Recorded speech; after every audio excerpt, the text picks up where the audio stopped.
One of my favorite quotes of all times is, "The only difference between who you are today and who you'll be 5 years from now comes from the people that you meet and the books that you read." That's why I've read over 300 books over the last 10 years. Today, I'm going to reveal 3 books that I've read that have had the most profound impact on the way that I approach life and business. Let's dive in.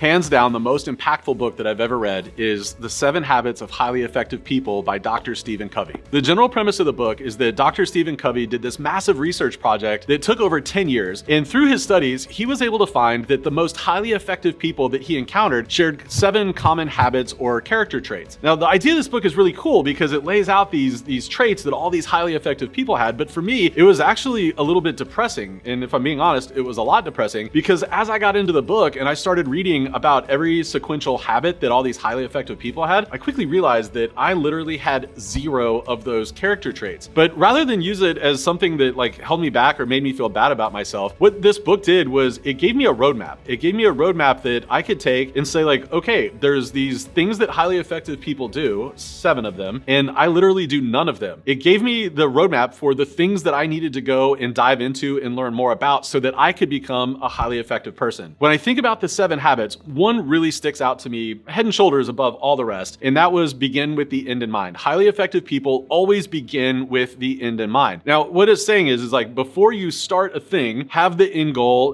in mind already. Before you take the first step, know where you're trying to go. This gives you clarity around how to get there and if the thing that you're thinking about getting into is even worthwhile or not. Beginning with the end in mind has helped shape so much of how I run my business. Everything from how I interact with clients to team members to the strategies that I decide to employ inside of my business. Where this habit really hit home for me was when I realized that he was actually talking about end of life. What he's really asking here is, am I living the type of life today that will result in me having lived the type of life I wanted to live? Author David Brooks does an amazing job of highlighting this point when he talks about resume virtues versus eulogy virtues. David Brooks says, "The resume virtues are the ones you list on your resume, the skills that you bring to the job market and that contribute to external success. The eulogy virtues are deeper. They're the virtues that get talked about at your funeral, the ones that exist at the core of your being, whether you are kind, brave, honest, or faithful, what kind of relationships you formed. Are you living your life today for resume virtues or eulogy virtues? Begin with that end in mind." The second book on my list is Unreasonable Hospitality by Will Guidara. Unreasonable Hospitality is written by a world-class restaurateur, and it's about how to create amazing experiences in a restaurant. So you might be asking yourself, what in the world does that have to do with a fractional CFO firm? What this book is really about isn't just setting yourself apart from the competition through great hospitality. It's about going so far above and beyond what's even reasonable that you blow the competition away. It's about creating an emotional connection between your clients or your customers and the service that you provide. A great example that Will points out in his book around unreasonable hospitality is around the check-in process at a restaurant. You walk into the restaurant, the host asks you, "What's your name and how big is your party?" And then they look down at the list and they try to find you, or they search for you on their iPad. And then once they find you, they tell you to step aside for 3 or 4 or 5 minutes until your table's ready. Will challenged his team to make that not a slightly awkward interaction, but an amazing experience for clients that would totally blow them away. After a few days, his team came up with a revolutionary idea. They decided to get rid of the hostess station altogether, the guest book, the iPad, all of it.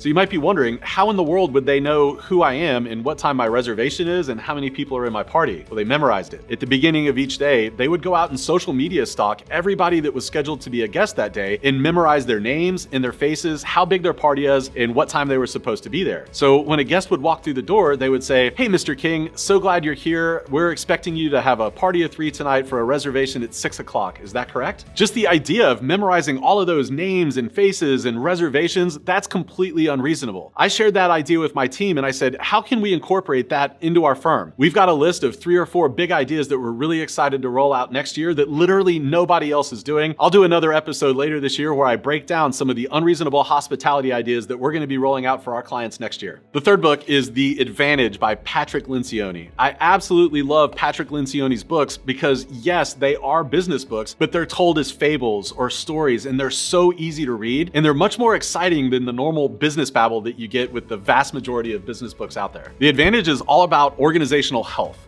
Well, what in the world is organizational health? Organizational health is just the combination of management, operations, strategy, and culture, and how those things combine to determine how things work in a business. My favorite part about this book, and this is the reason I continue to reread it, this is the reason that I share this book with as many people as I possibly can, is because Lencioni in this book gives you an actual step-by-step guide to defining values for your business. In fact, he says there's 4 types of values that you absolutely have to define in every single business: core values, aspirational values, accidental values, and permission to play values. If you're one of these firm owners that you've heard me talk about so many times that you need to have values defined, but you don't have them in place yet, maybe you don't know how to put them in place, I highly recommend you grab this book. It's like $19 or something on Amazon. We went through this book for the first time 5 years ago and went through the exercises. We were able to define our values, and we've had those values now for years and years. We reference them like literally every single day. I cannot recommend enough that you take the time to read The Advantage and go through the exercises to get your values defined. All right, that's it for this week. I hope you found this episode helpful. I look forward to seeing you back here next week, my friends. I'll see you then.